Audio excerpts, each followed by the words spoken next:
Бүгүн Баткен шаарындагы Баткен мамлекеттик университетинин имаратында Баткен биримдеги коомдук бирикмеси 2023 жылдын 1-июнунан баштап 7 ай аралыгында Бишкектеги Германия Федеративдүү Республикасынын элчилигинин колдоосу менен жаштардын айлана чөйрөгө болгон сүйүүсүн арттыруу, Айгүл таш тоосунун экосистемасын коргоо, эндемикалык айгүл өсүмдүгүн аярлуу сактоо деген аталыштагы долбоорун баштады.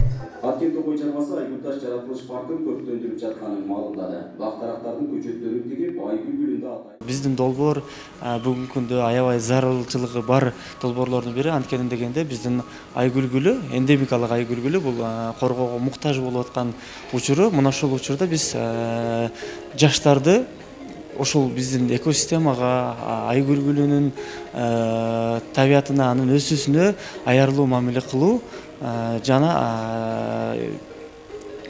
ошол табият менен таттуу мамиледе болуу деген биз ураан менен биздин жаштарды, мектеп окуучуларын, биздин жогорку окуу жайдын, колледждин студенттерин окутуу, семинарларды уюштуруу, тренингтерди уюштуруу жана ошондой эле биздин айыл өкмөттөр менен иш алып баруу болуп эсептелет. Негизги иш мүнөттүүлүгүбүз мына ошол. 2022 жылдын 4-апрелинде Баткен облусуна юстиция Долбоордун максаты тууралуу маалымат берилип, райондук администрация өкүлдөрү, суу башы, Кара-Булак айыл аймагынын кызматкерлери жана жарандык активисттер катышты.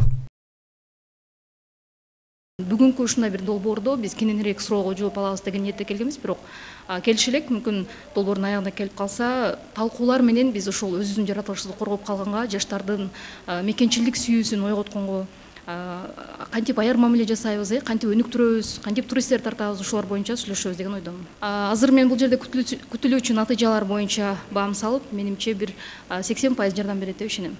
Керек деген сиздерге ушундай айта турган кебиз бар. Жаштардын табият менен таттуу мамиледе болуу сезимин жана айлана чөйрөгө болгон сүйүүсүн арттыруу менен экологиялык көйгөйлөрдүн алдын алууга үгүттөө долбоордун негизги максаты. Ошондой эле Баткендин символу жана Кыргызстандын сыймыгы болгон Айгүл гүлү биздин коргообузга муктаж экенин түшүндүрүү жана окутуп тарбиялоо, аны келечек муунга сактап калуу үчүн мекенчилдик сезимдерин ойготуу менен коомго салым кошуу болуп саналат.